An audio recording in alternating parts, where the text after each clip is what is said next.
I choose you. What? How dare he? The selection of Varnmere was the most important ceremony in the kingdom. The night Duke Edric Varnmere was expected to choose a bride from 5 noble women carefully raised for that exact purpose. Every lady in the hall was beautiful, perfectly trained, and backed by powerful families. The court already believed it knew who the Duke would choose. Then the side door opened. A palace maid stepped into the hall carrying a brass pail and cleaning cloth, froze in horror when she realized the ceremony had already begun, and tried to leave before anyone noticed her. The pail struck the marble floor. Every head turned in irritation. But the Duke of Varnmere looked at her with something far more dangerous. Mira dropped to her knees immediately, her face burning with humiliation as she tried to gather the spilled water before 300 members of the royal court. She could not even bring herself to look up. The hall waited for the Duke to dismiss her. Instead, Duke Edric Varnmere slowly rose from his chair. Silence spread across the room. No duke in the history of the selection had ever left his seat before making his choice, yet Edric crossed the entire hall without taking his eyes off the trembling maid on the floor. Then he stopped in front of her and held out his hand. The court forgot how to breathe. Because in that moment, every person in the hall realized the Duke was no longer looking at the 5 noble women beside the throne. He was looking at the maid. Subscribe now. If you have not yet subscribed to this channel, please do so right now. Every time we deliver royal romance stories filled with forbidden love, powerful choices and fearless women who change the course of everything. Tap subscribe and turn on the notification bell and never miss a chapter. Now let us return to Mira and the Duke who chose the wrong girl in front of everyone and meant every second of it. The girl the court did not see. Mira Callan had been invisible for most of her life, and she had come to regard this as one of her more useful qualities. She was not from a noble family. She was not from a merchant family or a family of any particular distinction. Her father had been a tradesman in the lower city of Varnmere, a man of honest work and modest income who had died of a fever when Mira was 16, leaving her mother, her younger brother Finn, and herself with a house that was mostly paid for and a future that required her to be practical above all things. She had applied to the palace domestic staff at 17, been accepted, and had spent the 5 years since rising from the scullery to the upper housekeeping rotation, which was considered a respectable progression and which Mira had achieved through the combination of genuine diligence and the specific social invisibility that made her easy to overlook and therefore easy to place wherever placement was needed without political consequence. She was 22. She had pale creamy skin that flushed easily with exertion or embarrassment, which was relevant because her work involved considerable exertion and the palace involved considerable occasion for embarrassment. She had dark auburn hair that she kept pinned severely under her maid's cap with varying degrees of success, the hair having strong opinions about its own direction that the pins only partially overruled. Her eyes were a clear gray-green, the kind of eyes that were observant without being expressive, taking in considerably more than they gave back. She was of medium height and slender build with the practical hands of a woman who had been working since adolescence, roughened at the palms and always faintly reddened at the knuckles. She was, by every measure the palace applied to its domestic staff, a competent and unremarkable presence. This assessment was accurate in precisely one direction. Mira was not unremarkable in her thinking. She simply kept her thinking to herself, which was the correct professional practice for a maid in a palace that did not ask its maids to think and would not have known what to do with the information if they had.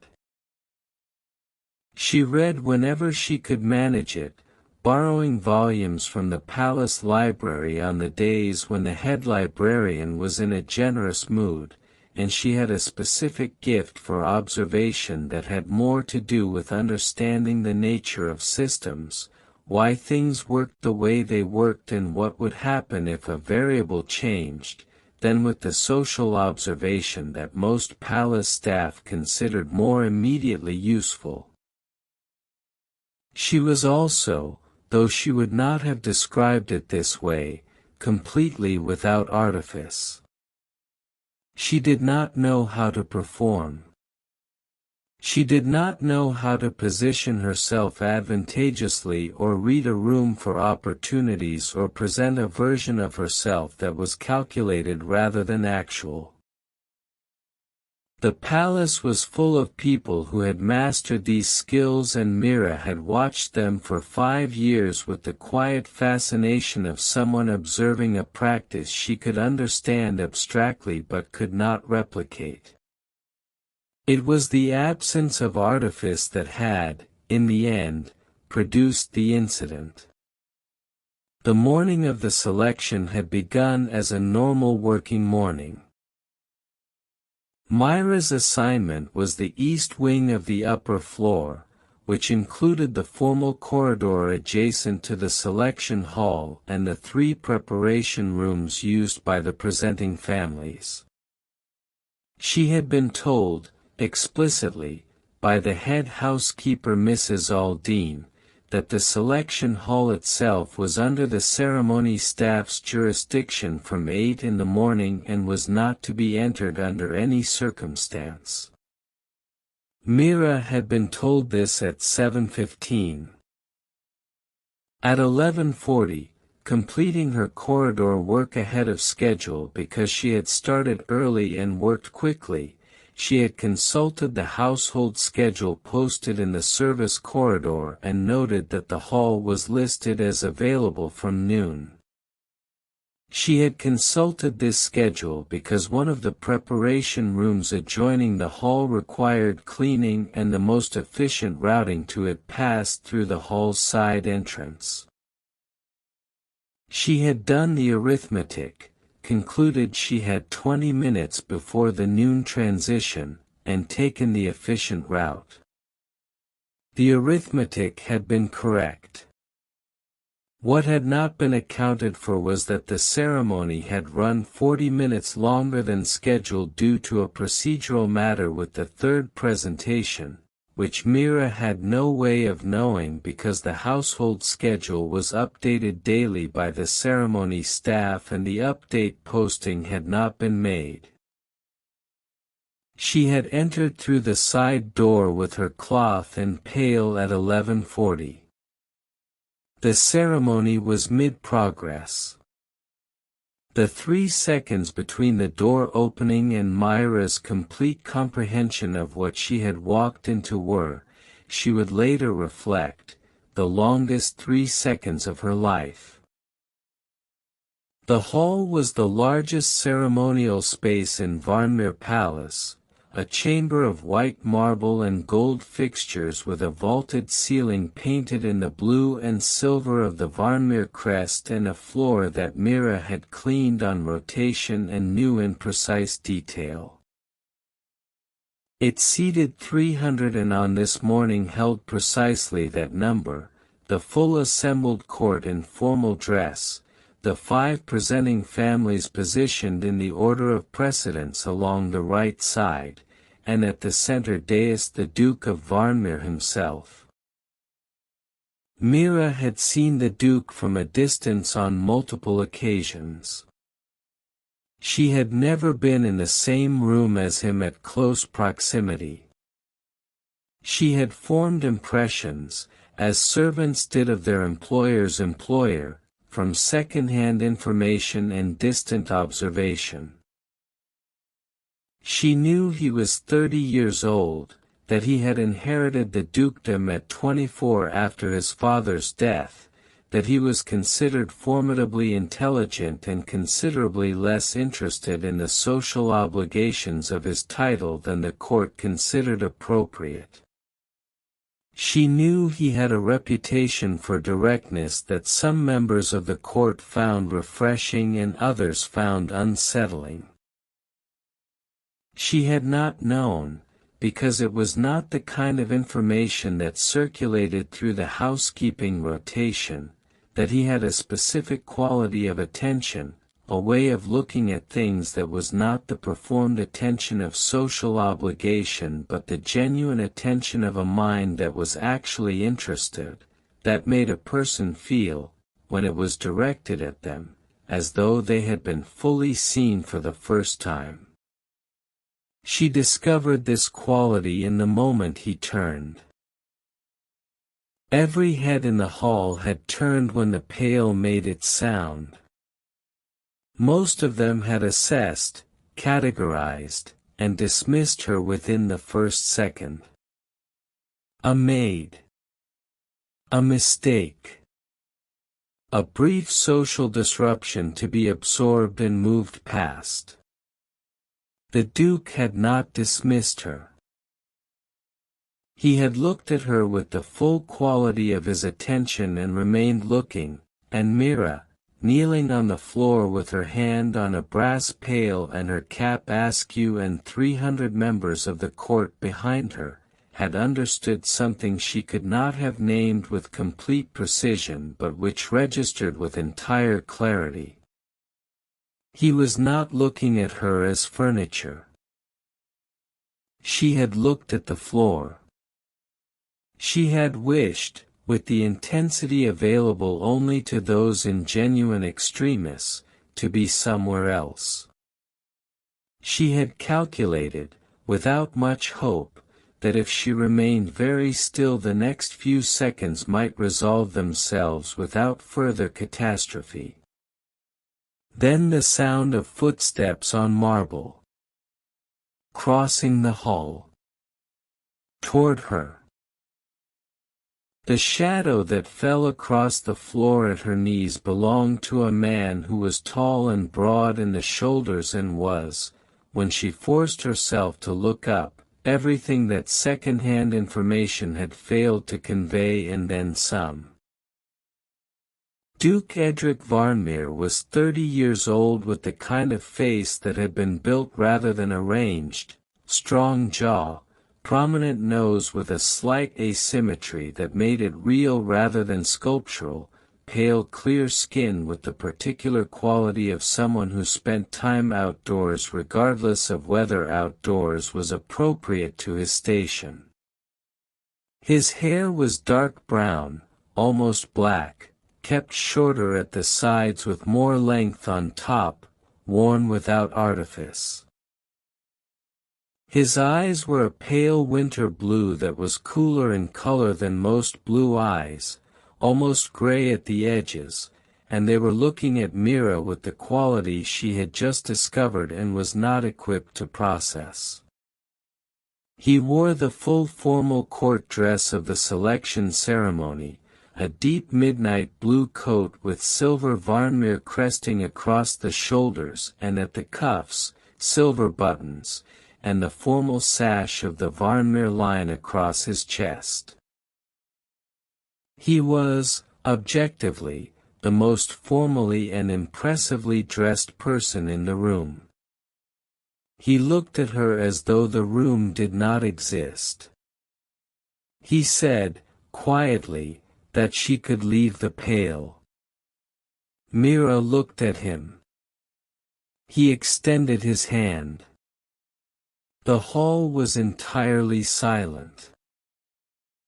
Myra's internal accounting in that moment was not romantic. It was not the overwhelmed recognition of someone encountering the person they are meant to be with. It was simpler and more immediate and more honest than that.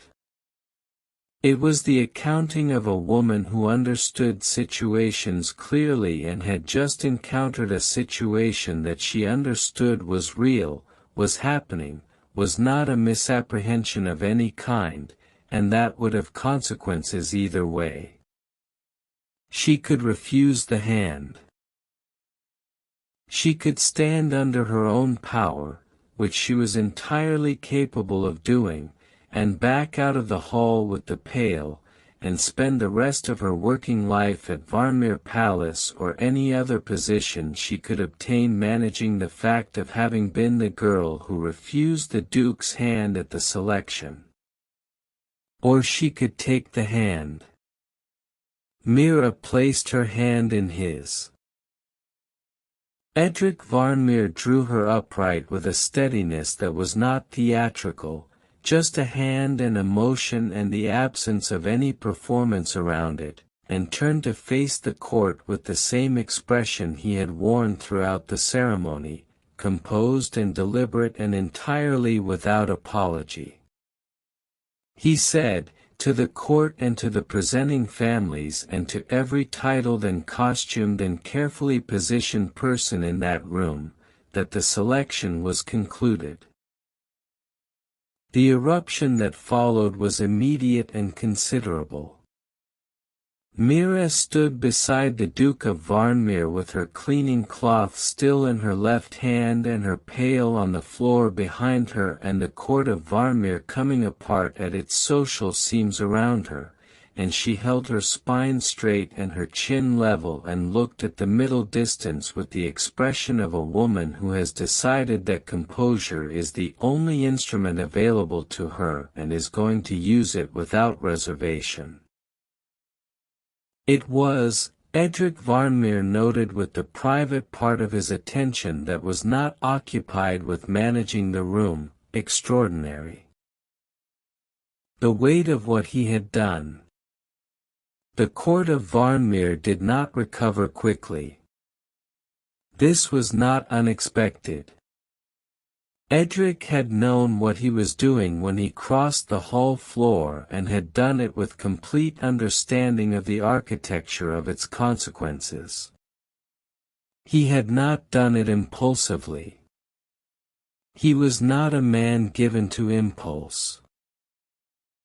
He had done it because in the 40 minutes of the selection ceremony he had sat through 5 careful presentations of 5 carefully prepared women, all of whom were accomplished and appropriate and precisely calibrated to the requirements of the dukedom, and had felt, with the particular clarity of a man who has been honest with himself for long enough to recognize the truth when it surfaces, entirely nothing.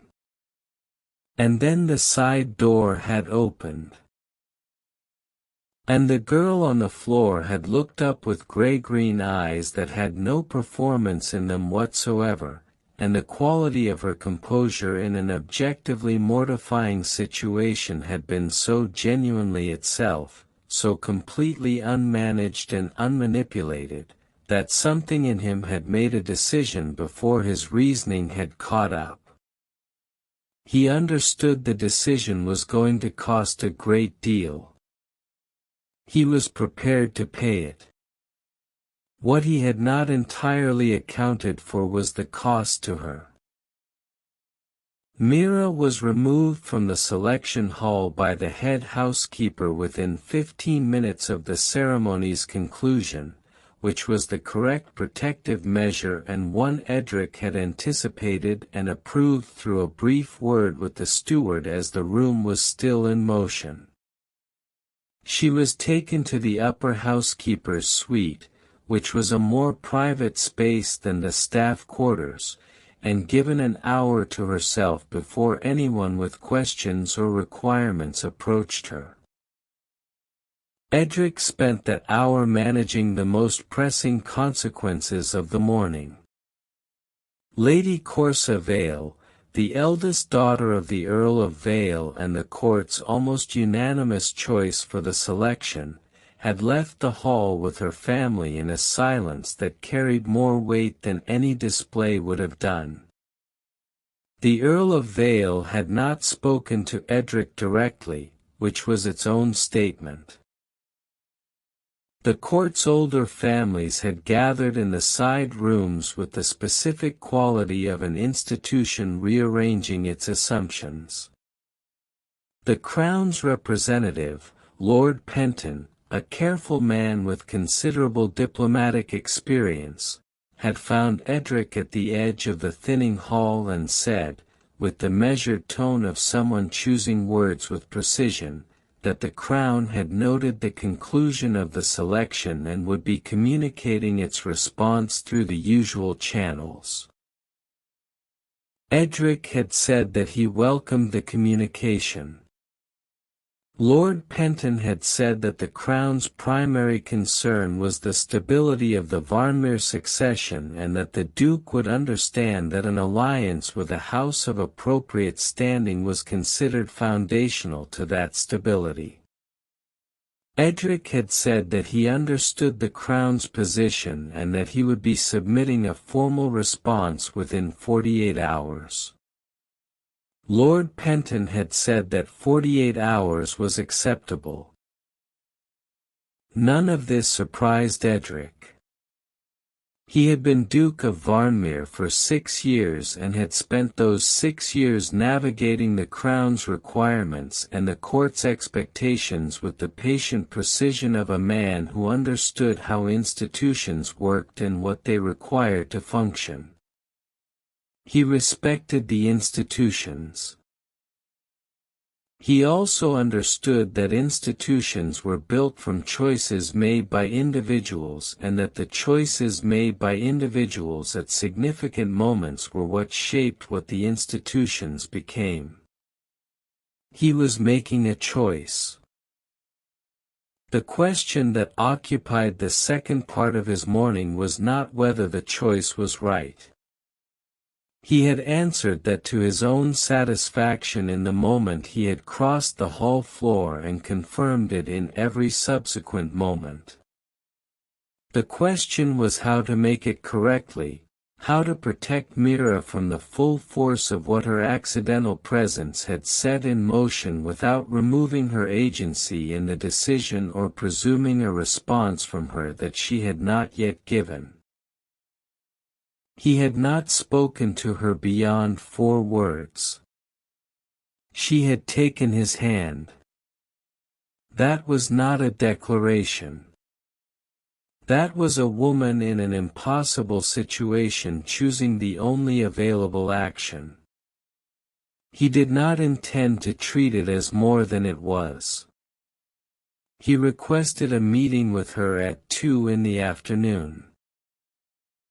He made the request through the head housekeeper and specified that it was to be conveyed as an invitation rather than a summons, and that she was entirely free to decline, and that if she declined he would ensure her position at the palace was fully protected regardless.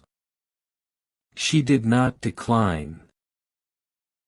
She arrived at his study at 2 o'clock with her maid's uniform replaced by the simple grey day dress that the upper domestic staff wore for non-working hours, her dark auburn hair repinned with more success than the morning had managed, her grey-green eyes directed at him with the specific quality he had identified across the hall, clear and direct and entirely without performance.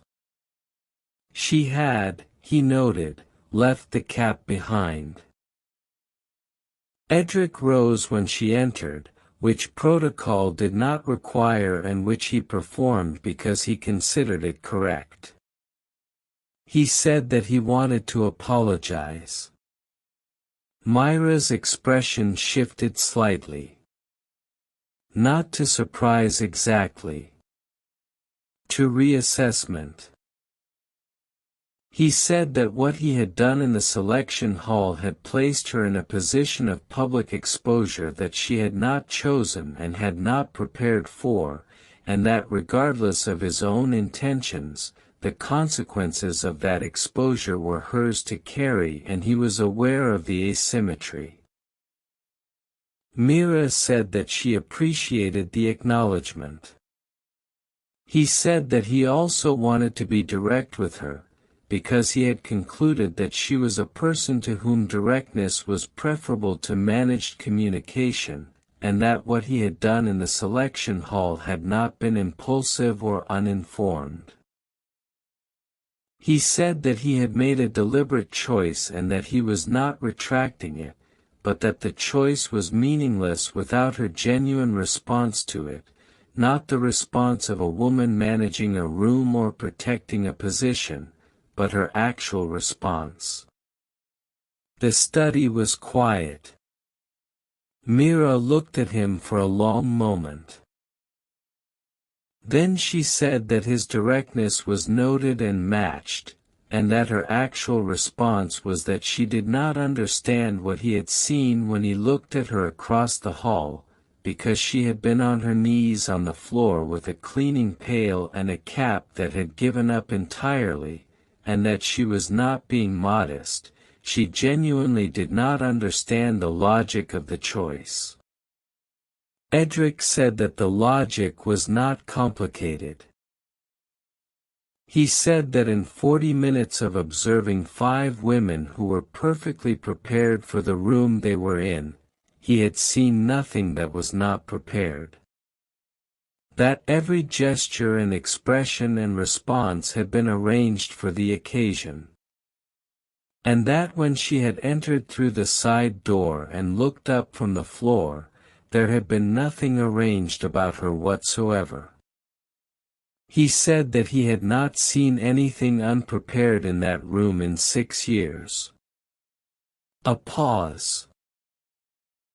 Mira said that unprepared was a generous reading of what she had actually been. The trace of something moved across Edric's face.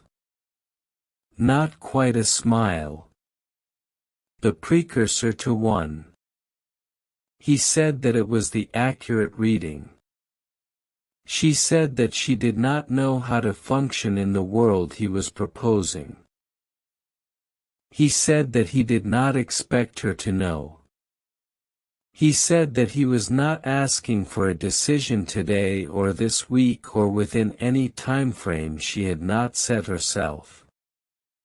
He was asking for the opportunity to begin something, carefully and with full transparency about the difficulties, and for her honest response as the thing developed.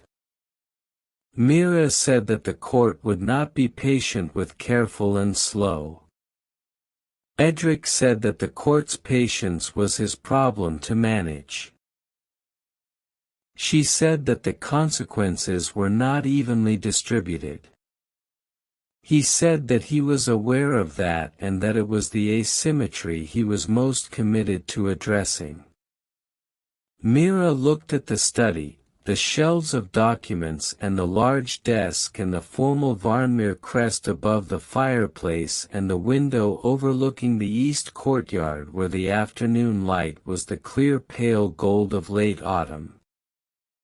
She said that she would like to think.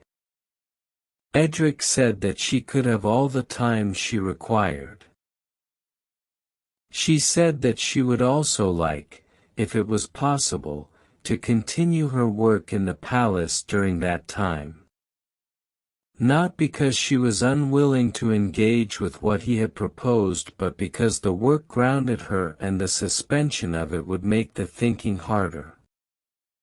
Edric said that her position was fully protected for as long as she chose to hold it. Mira nodded once. She stood and moved to the door and then stopped. She said, without turning fully, that she had read 3 of his estate management reports in the past year, the ones that had been left in the library after the annual review, and that the reasoning in the second report regarding the Southern tenant farming reorganization had been the most structurally clear policy document she had encountered in 5 years of occasional reading. Edric was entirely still. She said that she was telling him because he had been direct with her and she intended to return that in kind, and the report had been the first time she had formed a specific opinion about him as a person rather than as an employer, and it seemed relevant to disclose. Then she left. Edric sat in his study for a long time after she had gone. He thought about a woman who read estate management reports in a palace library on her days off and had strong opinions about policy reasoning, and who had walked into the wrong room at the wrong time and managed 300 people watching her from the floor with the kind of composure that most members of the titled court could not achieve from a position of considerable advantage. He thought about the gray-green eyes and the absence of performance and the very specific quality of a person who was entirely, completely themselves. He thought that the court had no idea what it had been looking at when it dismissed her. Then he picked up his pen and began drafting the formal response to the Crown, which was the most important piece of correspondence he had written in 6 years and required complete precision, and he wrote it with the focused attention of a man who has decided exactly what he wants and is willing to do the work required to arrive at it. The court of Varnmere spent the week in a state of structured agitation. The 5 presenting families had dispersed to their respective estates with varying degrees of public dignity and private fury. Lady Corsa Vale had been seen at 2 drawing-room gatherings in the city with the composed expression of a woman who intended to be seen managing her situation with grace, which the court respected even as it pitted. The Earl of Vale had submitted, through the formal channels, a communication to the Duke's office that was technically courteous and substantively furious. Edric had responded to it with the measured precision of a man who understood that fury deserved acknowledgement and intractability required patience. Lord Penton returned on Thursday with the Crown's formal response. The Crown's position was conditional rather than prohibitive, which was better than Edric had expected and reflected, he suspected, the Crown's awareness that prohibitive would require enforcement, and enforcement of a duke's personal choices was a precedent with complications.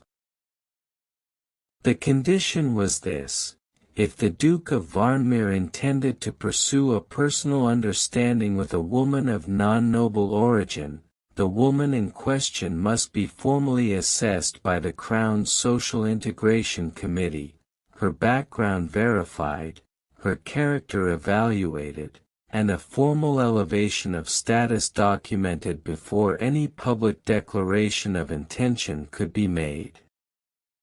Edric read the condition. He said that the condition was acceptable. Lord Penton said that he was glad. Edric said that he would need to inform Lady Vesson of the condition's existence before he consented to it on her behalf, because her consent to the process was required before his. Lord Penton paused. He said that the Duke appeared to be approaching this matter with unusual procedural attention. Edric said that the procedural attention was entirely appropriate given that the matter involved a person's life rather than a diplomatic arrangement. Lord Penton said that he took the Duke's point. Mira received the information about the Crown's condition on Friday morning, delivered by Edric directly in the same study where their first conversation had occurred. She listened without interruption. When he finished, she was quiet for a moment. She said that a formal assessment by the Crown sounded like something designed to find disqualifying information. Edric said that the committee's process was rigorous but not manufactured, and that he would be transparent with her about every aspect of it and would not ask her to submit to it without full information. She said that she had nothing in her background that would fail an honest assessment. He said that he knew that. She said that she did not like being evaluated. He said that he did not expect her to like it. He said that the question was whether she was willing to endure something she disliked in order to proceed with something she wanted, and that the second part of that sentence required her to have answered, for herself, whether she did in fact want to proceed. The study was quiet. Mira looked at the window and the courtyard beyond it and the pale November sky. She said that she had been thinking since Monday and that her thinking had arrived at the following: that she did not know him well enough yet to know what she wanted, but that she knew herself well enough to know that refusing to find out was not courage, it was the opposite of it. She said that she would submit to the assessment. She said that she had a condition of her own. Edric said that she could name it. She said that she intended to continue working during the assessment period, not as a performance of normalcy but because it was true that the work grounded her, and that she would not accept any arrangement during this period that removed her ability to make her own choices about her own time. Edric said that he would guarantee it. She said that his guarantees were noted and that she would hold him to them. He said that he expected nothing less. She said that she had a second condition. He said to continue. She said that she needed him to understand that she was not a project. That she was not a woman to be elevated or improved or installed in a new context for the satisfaction of someone else's unconventional choice. That if what he was proposing was a version of herself that he had designed for the position, she was not available for it. Edric looked at her across the study. He said that what he was proposing was the version of herself that had walked into the wrong room at the wrong time and looked up from the floor and been entirely, completely, without any modification whatsoever, herself. He said that was the specific version he was asking for and the only one he was interested in. Mira absorbed this. She said that that was a better answer than she had prepared herself to receive. The trace of the thing that was not quite a smile but carried everything a smile would carry appeared on his face again. He said that he was aware. What cannot be assessed or contained. The Crown's assessment process lasted 6 weeks. It was conducted by a committee of 4, the social integration assessors who handled formal petitions for status elevation, a process usually associated with successful merchants petitioning for minor titles or distant noble relatives seeking recognition of lineage. They had never, to Myra's knowledge and the committee's collective memory, assessed a maid recommended directly by a ruling duke. The process was thorough. They reviewed her family record, which was clean and modest and entirely honest. They interviewed her mother, a quiet woman of considerable dignity named Edith Callan, who received the committee's representatives in the family's small front room with the specific composure of a woman who had raised her daughter to face difficult things without flinching and was watching her daughter do exactly that. They interviewed Mrs. Aldine, the head housekeeper, who provided a professional assessment of 5 years of Myra's work that was, by any measure, exemplary. They interviewed the palace librarian, who spoke at unexpected length about the quality of Myra's engagement with borrowed texts and her specific interest in policy and administrative history. They interviewed Myra herself on 3 separate occasions, each time in a formal committee room with a recorder present, and questions that ranged from her educational history to her political opinions to her understanding of the responsibilities of the Varnmere ducal household. She answered everything directly. She did not perform. This was, the committee chairman noted in the preliminary report, somewhat unusual in the assessment context, as most petitioners arrived with prepared statements and managed responses.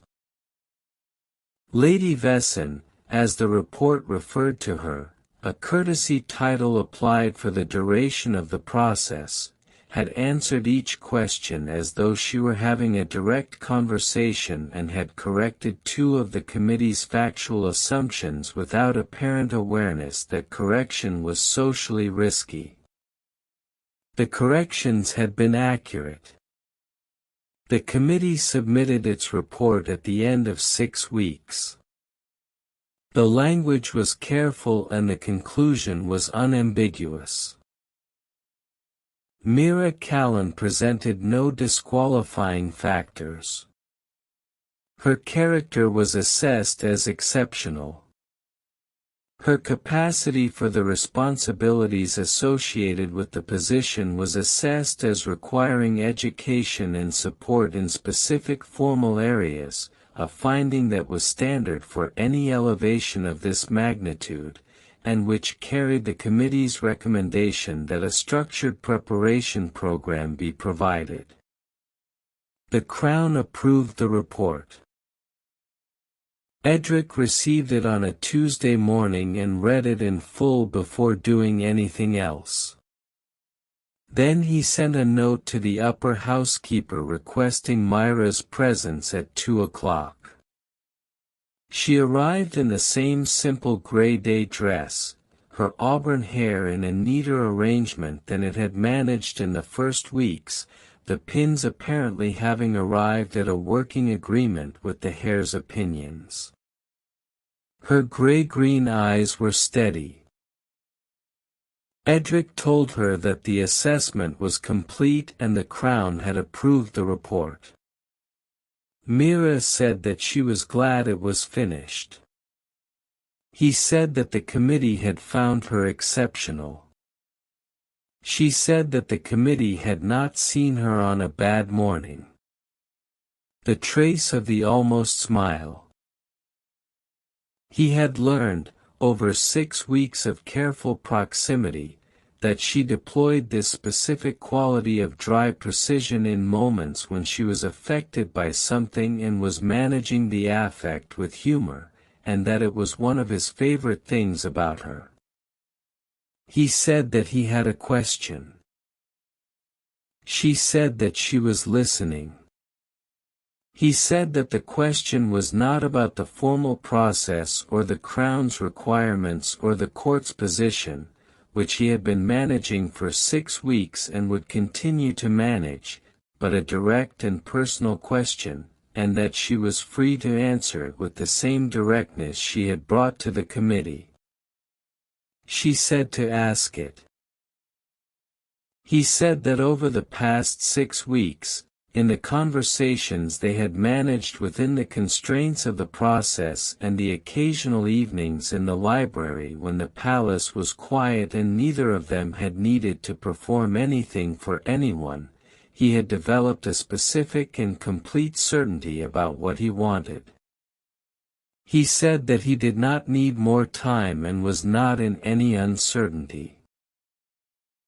He was asking the question to establish her position rather than his own, because her position was the one that mattered and the one he had been waiting for. He said that he was asking whether she had arrived at the same place. The study was warm with the firelight of a December afternoon.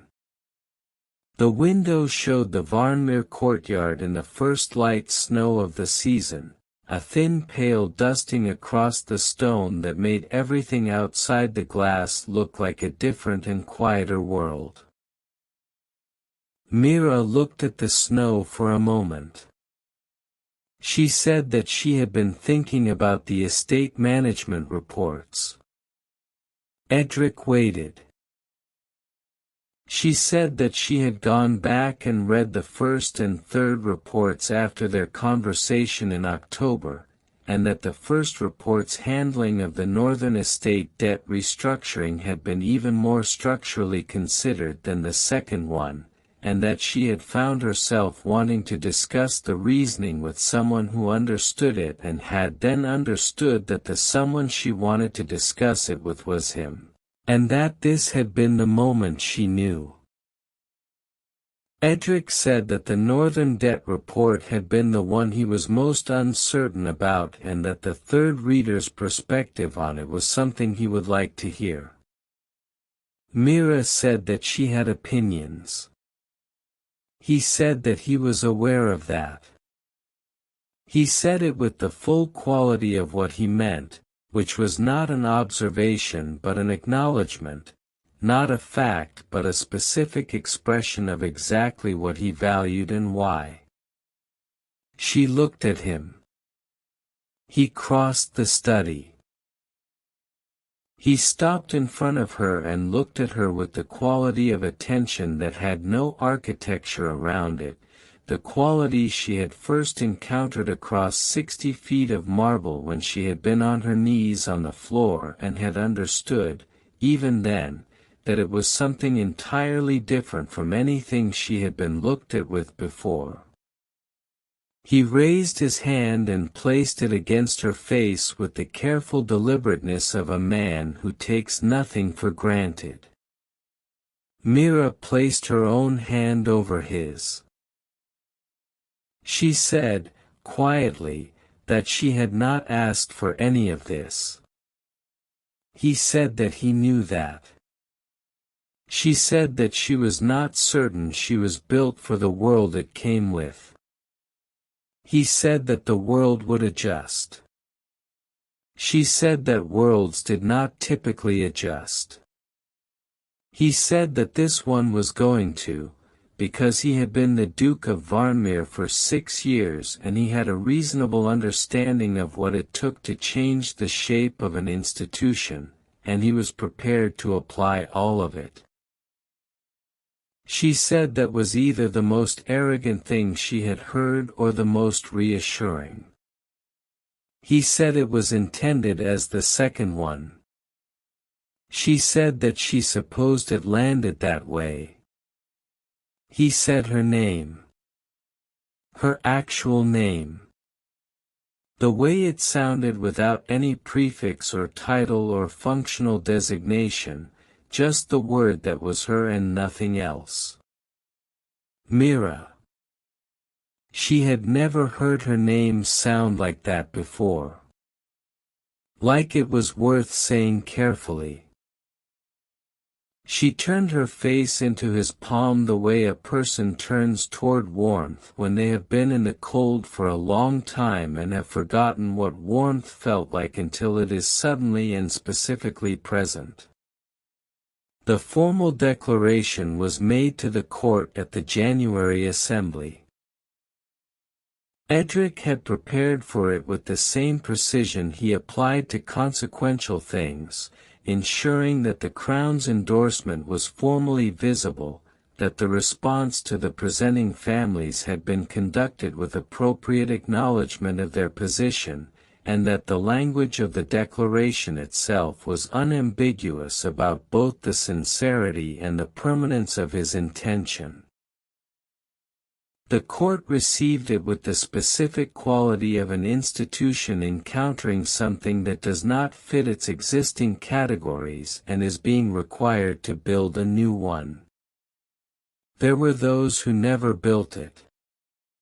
There were drawing rooms where Myra's name was spoken with the particular tone reserved for things that upset established order. There were titled women who had calculated their positions against the selection outcome and now found the calculation void. There were older families who communicated their displeasure through the formal channels and the informal ones. Edric addressed each communication with precision and patience and an absolute absence of apology. Mira attended the January assembly in a deep blue court gown that had been made for her by the palace seamstress, the first formal court gown she had ever worn, and she stood beside the Duke of Varnmere in the assembly hall and looked at 300 members of the court with the gray-green eyes that had no performance in them and the auburn hair pinned in a formal style that was fighting the pins with its usual conviction and the composure that had been hers from the beginning, from the floor of the selection hall, from before anyone in that room had considered her worth looking at. She was not performing now either. She never had. Lady Corsa Vale attended the assembly and maintained her composed expression throughout and departed before the informal reception with the grace of a woman who has decided that exit is the most powerful move available. Mira saw her across the hall and held the contact for a moment and inclined her head with the respect of a woman who understood that other people had paid costs in this story that they had not chosen. Lady Corsa inclined her head in return. It was not warmth. It was the specific acknowledgement of two women recognizing that neither of them had controlled the circumstances. The preparation program recommended by the Crown's Committee began in February. It was structured around 3 areas: formal court protocol, estate administrative history, and the specific responsibilities of the Varnmere household. Mira engaged with all 3 with the focused absorption she brought to anything that interested her, which was most things when the subject was presented with intellectual honesty. The protocol was challenging in the specific way of things that require the body to learn rather than the mind, but she was disciplined and had a good memory, and the instructor, a formal but fair man named Lord Castle, revised his expectations of her upward after the first month. The estate administrative history she consumed with an enthusiasm that Lord Castle found somewhat unusual and that Edric found entirely consistent. Finn, her younger brother, visited the palace in March. He was 19 and studying at the City Academy on a scholarship that had been provided, quietly and without announcement, through the Varnmere Estate Scholarship Fund 3 months earlier. Mira had discovered this through her work in the estate accounts and had gone to Edric's study and stood in the doorway with the scholarship letter and said that she had conditions about this. Edric had said that he would hear them. She had said that she did not want her brother elevated by association and that she wanted the scholarship to be genuine, assessed on his work, maintained on his work, and withdrawn if his work did not merit continuation. Edric had said that those were exactly the terms under which it had been provided. She had said that she was going to verify that. He had said that he expected her to. Finn was tall and fair and had their mother's blue eyes and was studying mathematics with the specific focus of someone who has found the thing he was made for. He met Edric with the careful composure of a young man who is meeting someone significant and is not going to show how significant he finds it.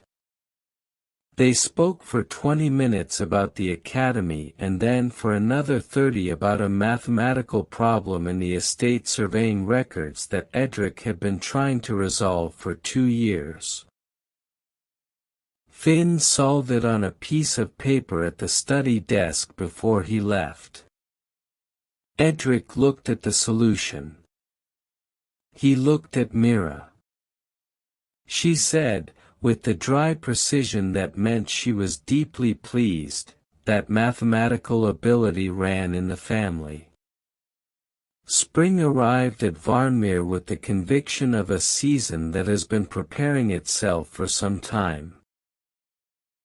The courtyard that Mira had looked at through the study window on December's thin snow morning was in full early blossom, the old trees that lined the east wall carrying white flowers against the pale blue of an April sky. She had been looking at that courtyard for 6 months from different positions, from the study window during conversations that had become the most valued hours of her life, from the upper gallery window during preparation program sessions, and, on 2 mornings when she had woken early and the palace was entirely quiet, from the courtyard itself, standing among the trees before the day began. She was standing there on the morning of the announcement. The announcement, which was the formal public statement of the Duke's intention to pursue marriage, was scheduled for the April court gathering, which was 3 days away. Mira had known about it for 2 weeks and had been managing the knowledge with the composure she applied to large things, holding it at the correct distance while also allowing it to be real. Edric found her in the courtyard. He had known where she would be because he had learned her specific patterns over 6 months, the early mornings when she needed to be outdoors and the late evenings when she needed to be in the library and the midday hours when she needed to be working on something specific and tangible, and he had found her a great many times in a great many places by now, and each time had the quality of a discovery that was also a confirmation. He stopped beside her under the blossom trees. She said that the trees were better in April than in all other months. He said that he had thought that since he was a child and had never found anyone else who agreed. She said that was because most people looked at trees as background. He said that she had never been background in her life. She said that for most of her life she had been precisely background. He said that was the court's failure of observation and not a fact about her. The blossom trees moved in the light morning air. Mira said that she was not afraid of the announcement. She said that she had been afraid of it 3 months ago, but that the fear had been about whether she was equal to the thing being asked of her, and that the 6 months had answered that question, not by resolving all the difficulties but by demonstrating that she was capable of meeting them without losing the part of herself that she most needed to keep. Edric said that she had not lost any of it. She said that she knew. She said that knowing was the result of the 6 months and not something she had been certain of at the beginning. He said that he had been certain at the beginning. She said that he had been working with limited information at the beginning. He said that the information he had been working with was the only information that mattered, that she had been entirely herself in a room full of people who were something else, and that everything he had learned in 6 months was confirmation rather than discovery. The April light was on the courtyard. Mira turned to face him under the white blossoms. She said that she had one more thing to tell him, in the spirit of the directness that had been their mode from the beginning. He said to tell him. She said that she had been in love with him since the study conversation in November when he had said that the unprepared version of her was the accurate reading, because it was the first time in her life that someone had looked at what she actually was and called it the right thing rather than the wrong one, and that she had been managing the knowledge of this with varying degrees of success since then and had decided that it was time to stop managing it. Edric was very still for a moment. Then he said that he had been in love with her since October when she had told him, entirely without strategy, that his estate report was the reason she had formed a specific opinion of him as a person, because he had understood in that moment that what he was dealing with was a mind that operated without performance even at the level of self-disclosure, and that he had found it, and found her, more completely disarming than anything he had encountered in 30 years. He said that he had also been managing this knowledge with varying degrees of success. She said that he had managed it better than she had. He said that he had more practice with managed composure. She said that this was true but that it was also a disadvantage because composure was not actually what she was looking for. He said that he had concluded the same thing. He raised both hands and held her face and looked at her with the full quality of the pale winter blue eyes that had no architecture in them, no performance, nothing managed at all. She placed both her hands over his. Under the April blossom trees in the Varnmere courtyard, in the particular morning light that belongs to the days when something becomes permanent, Mira Callan, who had been invisible for most of her life and had walked into the wrong room at the wrong time and looked up from the floor at the precise moment the right person was looking back, understood that the invisibility had never been the truth of her. It had been the court's limitation, not hers. She had always been exactly this. Entirely, completely, unmanageably herself. It had simply taken one person willing to cross a hall to say so. The announcement was made at the April gathering. The court received it. The trees in the courtyard continued to bloom. And the girl who had walked in with a cleaning pail stood beside the Duke of Varnmere in the assembly hall and looked at 300 people with the gray-green eyes that had never learned to perform and understood that she was not invisible anymore. She had simply been waiting to be seen by the right pair of eyes. He had been waiting too. They had found each other in the wrong room at the wrong hour and it had been, both of them would agree for the rest of their lives, precisely right. The end. Thank you for watching. Don't forget to subscribe, like, share and comment your favorite part.